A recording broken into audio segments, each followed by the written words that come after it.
I am very excited to have my next guest join us. She's a very talented artist who is making inroads and bringing Arabic pop to the forefront. It is the one and only Elyanna. Hello. Hi. Hi. Thank you so much for doing this. Of course. You look amazing. Thank you so much. Is this like normal attire on a random Monday? This was made by my sister. All my stage outfits are made by my sister, Tally. Wow. So I just love wearing them. I feel myself in it. It's very bridal almost. Yeah, you think so? Yes. I feel like, I don't know, white gives me the vibe of like purity and innocence. And I feel like when I'm on stage, I feel like I need that inner thing to come out. Because sometimes I'm a little aggressive on stage and I always have my alter ego. So this reminds me of who I am. So I stay there always. You know, please remember this as you get older and start to get into this business, because you know Hollywood and the music business can suck the innocence out of people. Yeah, and they become very jaded, right? Thank God that I'm just surrounded by amazing people around me, my family, my friends. I always make sure that I have my circle of people that I love and I trust. So I'm just grateful for that, honestly. You're telling me. We are doing this after your show in San Francisco. Yeah, see? And you and your tour manager were trying to sort out a time, and hold on for a second. We have some visitors. Oh, hold on. Yeah. And I kept seeing people come in and you know, out. Arabs, we love to have everyone, see everyone, talk to everyone. There was people from my hometown, from Nazareth originally, and they were here tonight. So I'm just happy that they were here watching me, because they knew me since I was a kid. So probably they're like, oh my God. So it was cool. Yeah. What was their reaction to seeing you on stage? I think they loved it. Yeah, they were surprised. I'm sure. Because I'm shy sometimes, so they don't know like how I am on stage. Especially family, right? Yes. You haven't seen in like 10 years. Exactly. This has got to be a trip, because this is your very first tour. And I'm very curious, after putting on a monumental performance at Coachella, having some time to breathe, and then doing a tour has got to be so interesting. Describe to me your impressions and feelings going city to city, seeing Palestinian Americans vibe with your music and relate, and also people who aren't of Palestinian descent. Yeah, I'm just so grateful. And you know, when you're on tour, you build that different connection and bond with your people. I don't know, I've never felt this way before, and I feel like after this tour it's gonna feel even different for me. There's this connection that I feel with everyone, you know, seeing them always so on theme. They're singing and they're just enjoying the music, and they're just proud, and I'm just so proud of them, because you know they just make me proud, because they really represent me, just like how they say I represent them. And to me that means the world. You know, that's why I do music, so I can have people come together and have my culture, be proud of who they are, of their roots. And to whoever doesn't know about the culture, I want them to learn about the culture, because it's one of the most beautiful cultures ever, and I feel like it was not claimed like it should be. So it's time, you know what I mean? Yeah, it's always been kind of pigeonholed into this niche of exotic, and I can relate to it being of Asian descent, right? You get pigeonholed into this box like, oh, you're this. You're right. Yeah, it's true. I mean, that's why it's very important for me to, you know, represent my culture and where I come from. And of course, you know, bring it to now's time, where it's like, yes, I am belly dancing, and yes, belly dancing is supposed to be a very slow, sensual kind of thing, but I wanted to mix it with something more aggressive. I wanted to mix it with something that has more swag. And I'm very lucky to work with my choreographer. Her name is Natsuki, and she's also from Japan.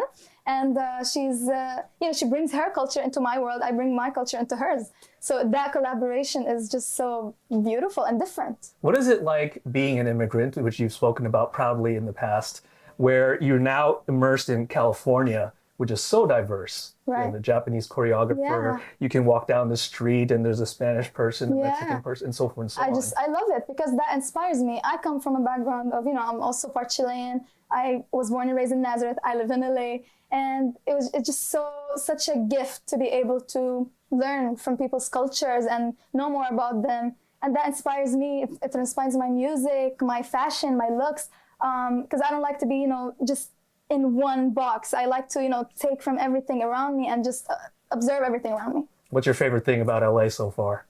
I feel like LA moves fast, and I love that. I love that fast pace. I love how, you know, we're always working. We're always excited and motivated. And, you know, I think obviously it's not an easy place to live in, of course. But, you know, when you have your family, you have your team around you, I think that keeps everything, you know, normal. What was Yeah. your impression of America before you moved? Because I'm sure a lot of it was from videos on YouTube and television shows, movies, and those kind of things. Right. That's actually a good question. You know, of course, before coming, I mean, here's the thing. Here, it's a beautiful place with big opportunities, and I know how you can achieve your dreams here, and that really inspires me. And as an Arab girl, like, I want to come here and I want to show the world that I can. You know what I mean? And I feel like I can do that here right now. So I'm just grateful for the opportunities I'm getting, and you know, this is just the beginning. Yeah. I overheard some people in the audience and some, young girls, they were just talking amongst each other. And, they were just anticipating, okay, she's going to play this and she's going to sing this and Yeah. so forth, right? Like Mama A. Yeah. Right. And it was really interesting. This one girl was like, my mom would love this. Oh, that's really And cute. she was clearly maybe second or third generation removed from Palestine or wherever she's from. Yeah. So you're making that connection, not just on the first generation or immigrant level. You are really resonating with more than that. I don't want my music to be, I want it to be for every generation. I don't want it to feel like it's, any limit, there's no limiting things around it, if that makes sense. I love covering songs that I grew up listening to, and I know that relates to my parents, and it relates to, people around that age. It relates to, young kids too. I want them to learn about it if they don't know it, because it's authentic music that everyone needs to hear. It's something that I grew up around. My grandpa, my dad used to play these songs, and now I just want to remind these people of this amazing music, and I want the young generation to also know about it. So yeah, that's why I love seeing every generation in my show. It inspires me. It makes me happy. I love to connect with all of them, really. I don't want any limitations. And all genres. There was a dude with a My Chemical Romance shirt on. Yeah, that's dope. Strange, right? Yeah. Not strange, but that's what he's into, and he's also here. And Exactly. right? And no boundaries. No boundaries. That's And the word. that's what I think Coachella brought with you last year. Like, what a monumental year. Bad Bunny, Oh, yeah. Blackpink, you. Yeah. And then there's also a Mexican artist that I was vibing with at the time. I'll be honest with you. I didn't see her set. I was with her, Bratty, who is a Mexican artist Cool, okay. who plays indie rock. Wow, that's fire. Right? Okay, yeah, And she was the only I'll check her out. Mexican-born artist at Coachella. Here we go. And you, the love very first person to do a whole set in Yes. Arabic. Yeah, it's unreal. With perspective, how do you take that in now? Because I'm sure it was a whirlwind 40 minutes at the time. Coachella was a huge, step in my career, and I rehearsed a lot for it, and I wanted to represent it in the right way, because of course there's a lot of pressure on me, as the first Arabic singing artist to do a full set in Arabic at Coachella. So it was a lot of responsibility, and I wanted to make sure, and I wanted to show everyone, not because I'm an Arab artist, you're going to expect less. You have to expect more, and you have to see that we're on that level. So Coachella was just a moment of confirmation for me, because when I started doing Arabic music, that was the goal, to get to this point. And obviously I hope that this opens doors for other people that sing in Arabic and they come from Arabic backgrounds. I'm just honored to be that person to start that. So this is I'm just grateful, honestly, and I want to see this every year in Coachella, you know what I mean? Right. So I don't know, it was just a beautiful moment, and I'm always going to remember it. I've seen the crowd, and I've seen, Arabs there, and I've seen people from different cultures, and they were just there to watch an Arabic artist singing something they probably don't understand, but they felt. And that's what gets me, I am included in that. Thank you. Let me just say. However, I've been learning Arabic because Nice. of our chat that I've been preparing for. Cool. And I can tell. the And music and so yeah, forth. I'll translate for you, whatever. Yeah. One song that I've been really seeing across social media from all artists, not just Arabic artists, is Olive Branch. All of that, yes. Touching song. And Thank you. I don't want to drag us down and get, too, deep in the weeds of politics and things like that. But that one really has struck a chord with people. Thank you. You dedicated that to, obviously, the Palestinians Right. and people in Gaza.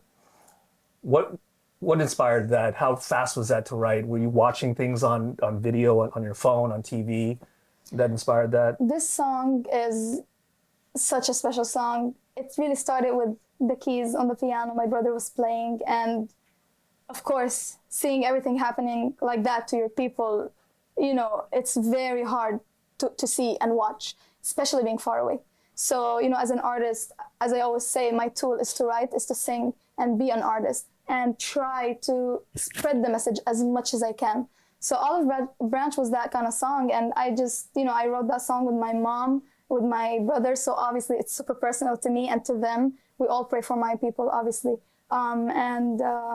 You know, of course, every night I sing it, and I want to, you know, always dedicate this song to my hometown and to Palestine. And I always pray for them. Yeah. We all do. Thank you. And so we can spend another 20, 40 minutes talking about what's going on over there, but we just need everyone to just stop. Exactly. And get along, you know. Stop. Circling back to your debut album, I know that it's coming. Yes. And you said it's the true Elyanna. Yeah. What can you share? Like, I think it's such an experimental album. It's very real. It's Any influence from living in America? I would say the influence came from things that I grew up listening to and things that I listen to now as well. Of course, like, I feel like even my Latin side inspired me a lot in this album.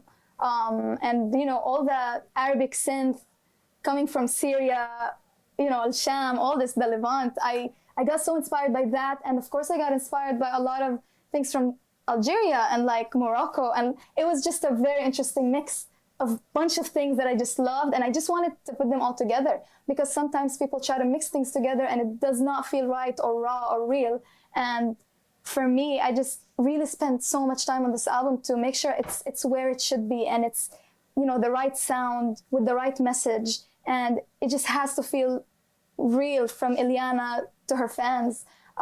So that album is super special to me, and I just hope they enjoy it and get it, because I do think it's ahead of its time. I would say it's different. It's nothing that, you know, you've heard before or I've heard before. So it's exciting, really. Yeah, I don't like when everything is super comfortable. I like to be out of my comfort zone, because that tells me that I'm on the right track. If I'm too comfortable, it's no good. Yeah. Yeah. You are such an inspiration. Thank you. I wish you the best of luck with everything. I'm really looking forward to this album. Thank you so much. So great to meet you. Thank you. I love the questions. Appreciate it. Appreciate it. It's Elyanna right here on B-Sides.